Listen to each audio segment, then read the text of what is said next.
Hi friends, ఇంకొక కొత్త horror స్టోరీతో మీ ముందుకు వచ్చేసాను. ఈ స్టోరీ చాలా ఇంట్రెస్టింగ్ గా ఉంటుంది.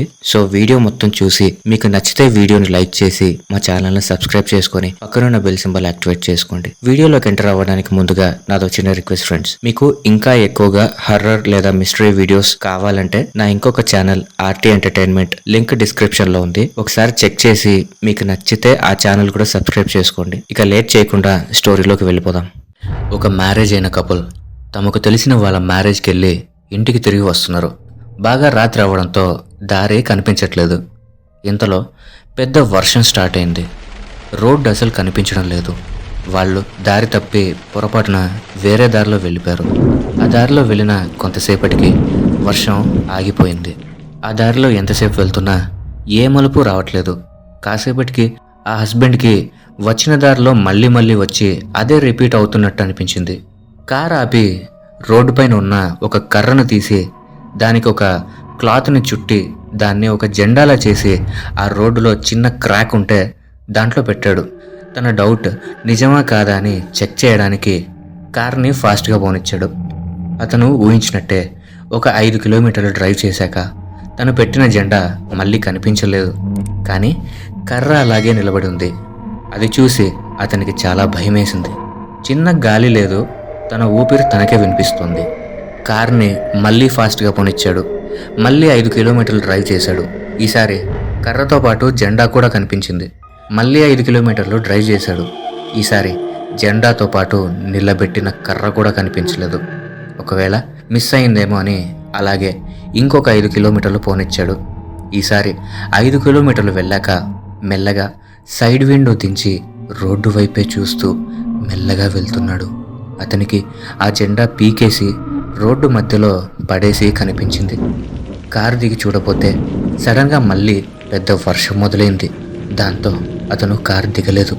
అయితే సరిగ్గా ఆ జెండా ఎదురుగా చీకట్లో రోడ్డు పక్కన ఒక ఇల్లు కనిపించింది. కార్ని దాని పక్కకు తీసుకెళ్లి ఆపాడు. దిగాలా వద్దా అని ఆ హస్బెండ్ అండ్ వైఫ్ డైలమాలో పడిపోయారు. కొంతసేపటికి ఆ వర్షం నుండి ఎలా అయినా బయటపడాలి అని ఆ చలిని తట్టుకోలేక ఆ ఇంట్లో తల దాచుకోవాలని అనుకున్నారు. కొంచెం ధైర్యం చేసి కారు దిగి ఆ ఇంటి డోర్ ముందుకి వెళ్ళారు. అది చాలా పాత ఇల్లు లాగా ఉంది. చెక్కతో చేసి చెదలు పట్టేసి ఫ్లోర్ అంతా దుమ్ముతో నిండుంది. హస్బెండ్ డోర్ని నాక్ చేసి హలో ఎవరైనా ఉన్నారా అని పిలిచాడు. ఆ ఇంట్లో నుండి ఏ ఆన్సర్ రాలేదు. అది ఒక నిర్మానుష్యమైన ప్రదేశం లాగా అనిపించింది. చేసేదేం లేక హస్బెండ్ ఫోన్లో టార్చ్ లైట్ ఆన్ చేసి లోపలికి వెళ్ళారు. ఒక్కసారిగా వాళ్ళ మీద నుండి గబ్బిలాలు అరుస్తూ ఎగురుకుంటూ వెళ్ళాయి. దాంతో వాళ్ళు భయంతో దడుచుకున్నారు. కానీ పరిస్థితి బాగోక లోపలికి వెళ్ళక తప్పలేదు. కొంతసేపటికి ధైర్యం చేసి ఇంటి లోపలికి వెళ్ళిపోయారు. ఆ ఇల్లంతా చిందరవందరగా ఉంది. ఫర్నిచర్ కూడా ఎక్కువగా లేదు. ఫ్లోర్ మొత్తం దుమ్ముంది. చుట్టుపక్కల చూడగా ఆ చోటు కొంచెం వాళ్ళకి అనుమానాస్పదంగా అనిపించింది. ముందుకు కొన్ని అడుగులు వేశాక వాళ్లకు భరించలేనంత బ్యాడ్ స్మెల్ వచ్చింది. అక్కడ గోడలకి ఎరుపు రంగులో పెయింట్ చేయబడి ఉంది. దగ్గరికి వెళ్ళి అక్కడ ఏం రాసిందో చూస్తే అక్కడ డెత్ డెత్ అని ఆ గోడలపైన అంతా రాసి ఉంది. వాళ్ళకది చూడగానే వణుకు మొదలైంది. హస్బెండ్ మెల్లగా ఆ వాల్ని టచ్ చేసి చూశాడు. ఆ పెయింటింగ్ ఇంకా ఆరిపోలేదు, తడిగానే ఉంది. వాళ్ళు చాలా భయపడిపోయి ఒకరినొకరు గట్టిగా పట్టుకున్నారు. కానీ వారికి వేరే దారి లేదు. ఈ నైట్ టైంలో ఎంత దూరం వెళ్ళినా మళ్ళీ తిరిగి అదే రోడ్లో పెట్రోల్ అయిపోయి అక్కడే తిరిగే భయంకరమైన మృగాలకు బలి అయిపోతామేమో అని వెళ్ళలేక అక్కడే ఆగిపోయారు. ఆ రాత్రి ఎలా అయినా సరే అక్కడ గడిపి పొద్దునే వెళ్ళాలి అనుకున్నారు. పైకెళ్ళి చూశారు. అక్కడ బెడ్రూమ్ కనిపించింది. అక్కడ పురుగులు పట్టేసి వర్స్ట్ కండిషన్లో ఉన్న బెడ్ కనిపించింది. హస్బెండ్ ఫ్లోర్ మీద ఇద్దరికి కార్పెట్టేశాడు. ఇద్దరూ దానిపైన పడుకుని ఎలాగో అలా నిద్రపోయారు. అర్ధరాత్రి దాటాక వాళ్ళకి ఏదో సౌండ్ వినపడి మెలకు వచ్చింది. అది వినడానికి వాళ్ళ రూమ్ బయట ఏదో కదులుతున్నట్టు అనిపించింది. మీరు అది విన్నారా అంది వైఫ్. బయట ఎవరో ఉన్నట్టున్నారంది. హస్బెండ్ కొంతసేపు అలానే వింటూ ఉన్నాడు. తర్వాత సడన్గా ఆ సౌండ్ ఆగిపోయింది. హస్బెండ్ లేచి డోర్ దగ్గరికి వెళ్ళి ఎవరది అన్నాడు. బయట నుండి ఏం ఆన్సర్ లేదు. తర్వాత వైఫ్ దగ్గరకు వచ్చి కూర్చున్నాడు. అప్పుడు తన వైఫ్ బహుశా వాళ్ళు మాట్లాడరేమో అంది. హస్బెండ్ మళ్ళీ డోర్ వైపు వెళ్ళి బయట ఎవరైనా ఉన్నారా, ఉంటే చప్పట్లు కొట్టండి అని అన్నాడు. వెంటనే అతనికి రీసౌండ్లో చప్పట్లు వినిపించాయి. హస్బెండ్ భయంతో నువ్వు చెప్పింది నిజమే, బయట ఎవరో ఉన్నారు అని అన్నాడు.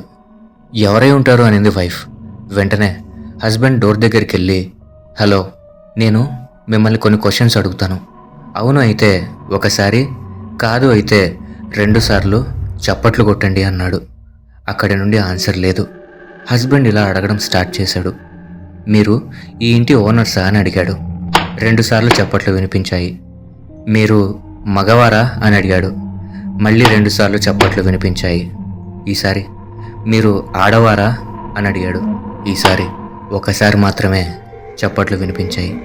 హస్బెండ్ కొంచెం భయంతో మీరు మనిషేనా అని అడిగాడు. 2 సార్లు చప్పట్లు వినిపించాయి. దాంతో అతనికి ఫ్యూజులు ఎగిరిపోయాయి. ఇక లేట్ చేయకుండా 1 by 1 క్వశ్చన్స్ వేశాడు. మీరు ఒంటరిగా వచ్చారా, మీరు ఎంతమంది ఉన్నారు, మనుషులు కాని వాళ్ళందరూ ఒక్కసారి చప్పట్లు కొట్టండి అన్నాడు భయంతో. ఒకటేసారిగా చాలా చప్పట్లు వినిపించాయి. అన్ని చప్పట్లు వినిపించగానే అతనికి మాట పడిపోయింది. ఒళ్ళంతా చల్లగా అయిపోయింది. కంగారుగా డోర్ నుంచి ఒక్కో అడుగు వెనక్కి వేస్తున్నాడు. స్లోగా చప్పట్లు ఆగిపోయాయి. మొత్తం సైలెంట్గా ఉంది. అతనికి కాసేపటికి మరొక్కసారి చప్పట్లు వినిపించాయి. కానీ ఈసారి అవి డోర్ బయట నుంచి రాలేదు, తన వెనకాల నుంచి వస్తున్నాయి. అతను మెల్లిగా తల తిప్పి చూశాడు. అతని వైఫ్ గట్టిగా నవ్వుతూ జుట్టు విరబోసుకొని విచిత్రమైన నవ్వుతో చప్పట్లు కొడుతూ ఉంది.